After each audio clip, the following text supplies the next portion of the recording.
महाराष्ट्र के बदलापुर स्कूल में हुई घटना के बाद महाराष्ट्र सरकार क्या कदम उठाने जा रही है, स्कूलों को में सुरक्षा व्यवस्था को लेकर के क्या सवाल उठ रहे हैं, इस पर हमारे साथ बात करने के लिए महाराष्ट्र के शिक्षा मंत्री दीपक केसरकर जी हैं। सर, जो घटना हुई है बदलापुर में, उसके ऊपर सरकार क्या कदम उठा रही है और कहां पर कमियां देखने को मिली हैं? देखिए, पहला कदम तो ये है कि जो कल्प्रिट है उसको सीवियर पनिशमेंट होनी चाहिए।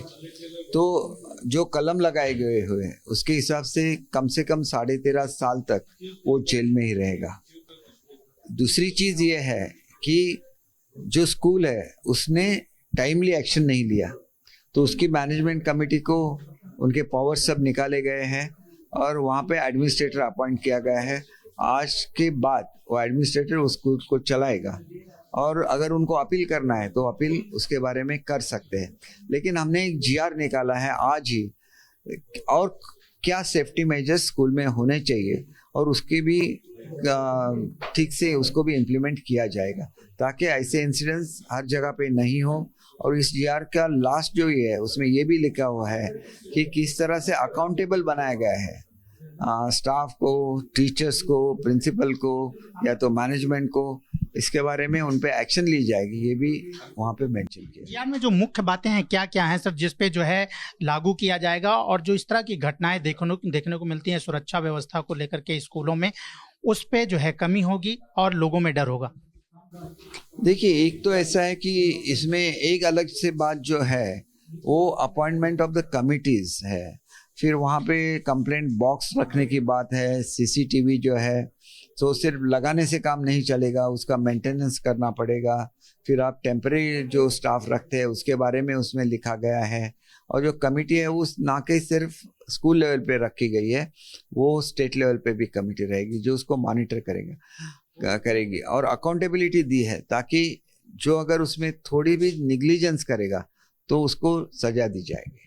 एक सवाल सर बहुत बड़ा है कि किसी भी स्कूल में इस तरह की कोई घटना होती है, जो पेरेंट्स होते हैं उन पर बहुत बड़ा दबाव होता है स्कूल का कि हमारे स्कूल की बदनामी होगी, आप इस तरह की चीज़ें जो है पुलिस के सामने या प्रशासन के सामने नहीं ले जाइए। इसको लेकर के जो है शिक्षा विभाग क्या कदम उठाने वाला है ताकि स्कूलों पे भी और उनके प्रशासन पे भी दबाव बने और वो गार्जियंस पे इस तरह के दबाव ना बनाए? मैंने पहले ही बोला है कि उसको अकाउंटेबल बनाया गया है। अगर उनको मालूम होगा और वो इन्फॉर्म नहीं करेंगे तो उन पे कार्रवाई होगी। पहले ये नहीं किया जाता था, उन पे कार्रवाई नहीं होती, इसके बाद उन पे कार्रवाई होगी। सर, विपक्ष जो है इस पे सवाल उठा रहा है, धरने प्रदर्शन कर रहा है और महाराष्ट्र सरकार पे जो है सुरक्षा व्यवस्था को लेकर सवाल उठा रहा है। राज ठाकरे ने भी ये भी कहा है कि महाराष्ट्र में जिस जगह से जो है महाराष्ट्र के जो है सीएम आते हैं वहाँ पर इस तरह घटना हुई है और लाडली बहना योजना की बात कर रहे हैं। देखिए, ये इंसिडेंस बहुत ही अनफॉर्चुनेट था, लेकिन ये स्कूल है और स्कूल में बच्चे जाते हैं तो इस तरह की एजिटेशन चलती रहे। हालांकि जब इंसाफ हुआ है, मतलब इंसाफ पूरा तो नहीं हुआ अभी, तो वहाँ पे कमेटी अपॉइंट किया, जब उनको शिक्षा ये की जाएगी तो इंसाफ पूरा होगा। लेकिन अभी तो उनकी शिक्षा भी होनी है ना बच्चों की, इसलिए वहाँ पे शांतता होनी चाहिए। दूसरा ये है कि जो अफेक्टेड फैमिली है उसको भी रिलीफ मिलना चाहिए।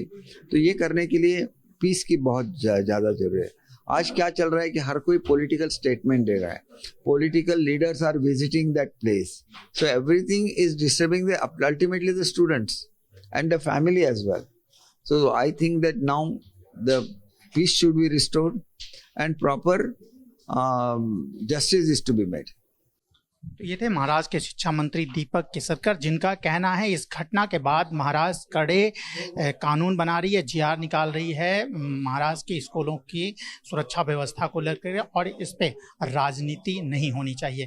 कैमरामैन योगेंद्र गुप्ता के साथ राजेश त्रिपाठी, एबीपी न्यूज़, मुंबई।